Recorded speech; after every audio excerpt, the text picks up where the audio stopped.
Mike Grier keeps cooking as the Sharks make another sneaky good move as they send out Nico Sturm, a guy who was playing some solid bottom six center for the Sharks, but they get some more draft capital in exchange. More moves are likely coming, including another report about Mario Ferraro gaining even more interest. The trade talks just don't stop for San Jose. We're going to break down the Nico Sturm trade and the impact it has on this lineup and the San Jose Sharks' future draft capital, plus some Mario Ferraro talks all coming up on this episode of Sharks Digest. You'll want to stick around. First things first, though, guys, we got to tell you, 63% of you watching are still not subscribed. We got Sharks content nearly every single day. And if you want to stay up to date, this is the spot to be. Hit the free button down below. Mark, we got to get into this. We had the goalie trade with Florida yesterday, and now guess what's happening? They're going right back to the Panthers as Nico Sturm was sent off to Florida along with a 2027 seventh for a 2026 fourth round pick. Now, honestly, wasn't sure what Nico Sturm's return was going to be. I thought it might even be as high as a third, especially in what seems to be very much a seller's market right now. And Florida trying to compete for a back-to-back cup. Getting a fourth is okay. Got to send out a seventh with it. I'll be honest, I'm a little disappointed that this was the return they got, but what was your reaction for the Nico Sturm trade? Honestly, he's a guy that you'd either lose for nothing or get something back for, and hey, you know what? At the end of the day, getting any kind of draft capital for a guy you were going to lose is at least a decent win in my book.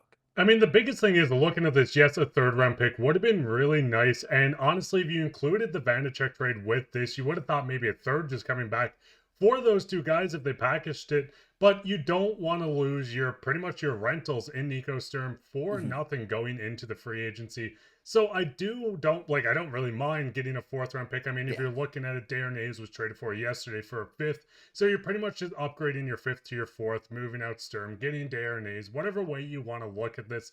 But I do think Mike Grier has been managing the assets pretty well. Yes, Nico Sturm has been a great fourth line center, but that's a key word on it, a fourth line center. Yes, the team wants him for a Stanley Cup run, but really, it seems like the market for the lower tier guys are kind of moving out a bit, but the top tier guys are going for a lot. So I think they did pretty well. A fourth round pick you can use in this draft. I don't know, Josh, do you feel the same way that maybe they could have just done both the trades they did with the Panthers over the past 24 hours together and got maybe a bigger return? I mean, like, that's the first thought, naturally. You're like, why wasn't, maybe this was all part of the same phone call. There was just a few extra hoops to jump through. Maybe Florida was like, listen, we'll talk about that one tomorrow. I don't know. Like, yeah, like we said, at the end of the day, like, as much as I want to ask for the world, like you said, it's a fourth line center, though his 62%, 63%, I think, on the faceoff dot is very intriguing, especially for a team like Florida. A fourth at the end of the day is fair, especially with the context, like, that Darnay trade.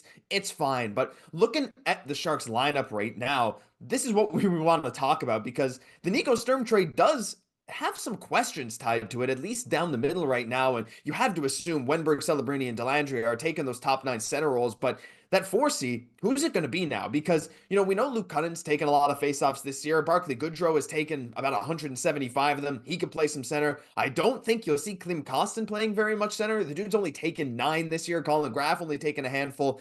But you also have options to bring up someone maybe like Podorowski, though I don't know. I think that hurt the AHL Barracuda a lot more than it would help the Sharks. So I'd say leave him down there. He's been unbelievable. But right now, Mark, what are you seeing as the potential 4C? I think we're looking at a winger probably coming in to play that role. Hey, you never know. Maybe Will Smith will get a few more reps down the stretch here. There's a lot of questions, but I kind of like that it's a bit open-ended to find out, hey, who's going to take over that role that is left by Nico Sturm. And I think the biggest thing is they're not in a huge rush to be like, hey, we need to find that fourth line center at this exact moment. Maybe Barclay Goodrow is a guy that slides down to fourth line. Colin Graff gets promoted to the third line to get him more time. But the biggest thing with this team is they have a great AHL team looking to win a Calder Cup this year. So maybe they give promotions throughout the year. Maybe they'll call up one of their centers for a handful of games, send them back down, kind of give the guys a promotion to be like, hey, you guys are playing well. Let's get you up, get you in the lineup a little bit, let you get a taste of NHL action, maybe get the confidence up even more. It's going to get interesting. I think they're going to kind of rotate through a lot of AHL players in the lineup to, like I said, get their confidence up. But Josh, looking at this, I kind of want to throw it back to you for a minute. Would you be surprised? We see them go out, trade a fifth for Darnay's. Would you be surprised if maybe Mike Grier went out and said, hey, we'll take on a bad center contract for another pick? They're willing to take on veterans on this team to add some veteran leadership to the young guys. But would you be surprised if maybe another trade's coming in for them acquiring maybe a low tier center?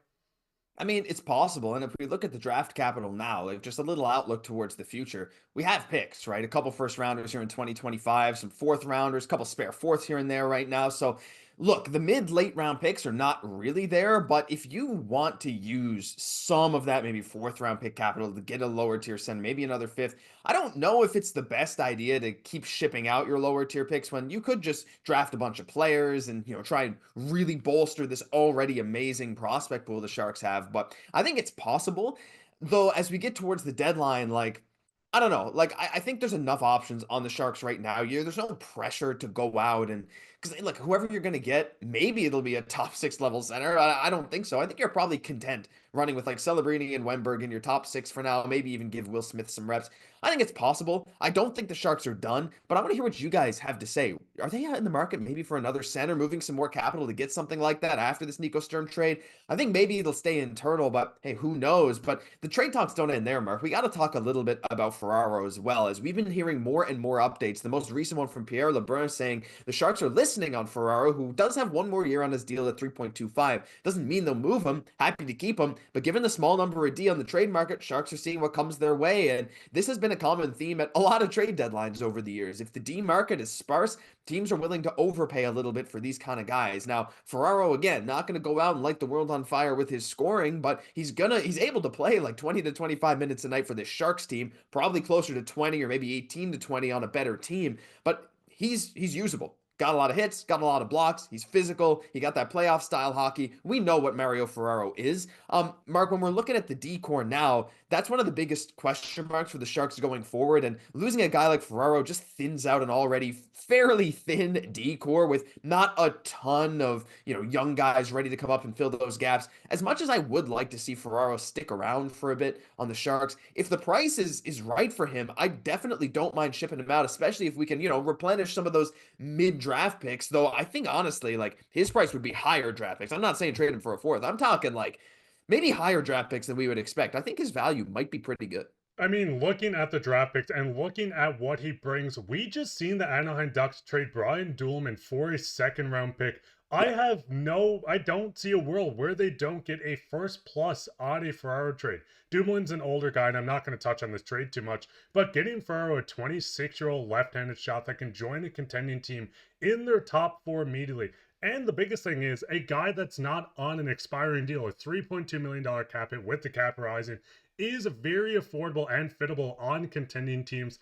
I could see the world where Mike Grier wants to hold on to. We've seen the tweets from Pierre LeBrun saying they're not in a rush to move him and they will keep him if they can.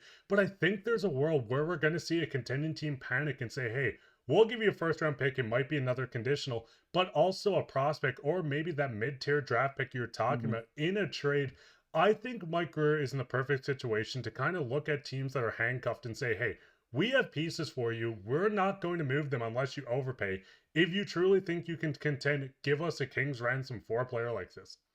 Yeah, and I like that because teams that are in the position to do that, they hold all the leverage, right? Like if you're San Jose, you're Mike Grier, you say, give me a first and help me replenish one of these fourth round picks and fifth round picks, and then we talk. And who knows, maybe even more than that. Like again, the trade market is crazy, and like, yeah, he's gonna fetch something very, very good. Again, depending on the right team if they're offering for him. But Mike Grier and the Sharks are in a position to just sit back and say, like, hey, you know what? Give us what we want, or we're just not going to move him. Like, we got no pressure here. Him on an expiring deal next year will also easily fetch something very, very good. We're talking the Sharks, I believe one of the retention spots opens next year. I could be wrong, but I think it does. So regardless, though, next year at the deadline, you're looking at a guy like Ferraro who'll be easily fittable on a lot of teams as well. So there's no rush to move him now, but what do you guys think? Let us know down below. Are we going to get a first plus for Mario Ferraro? Based on the market right now, it's actually not insane to suggest that. And if that's the market, would you trade him? Let us know down below. That'll do it for this episode of Sharks Digest. If you enjoyed, leave a like, comment, subscribe to the channel. Thank you all so much for watching every single day. I'm Josh Gosse, my co-host, Mark Pye.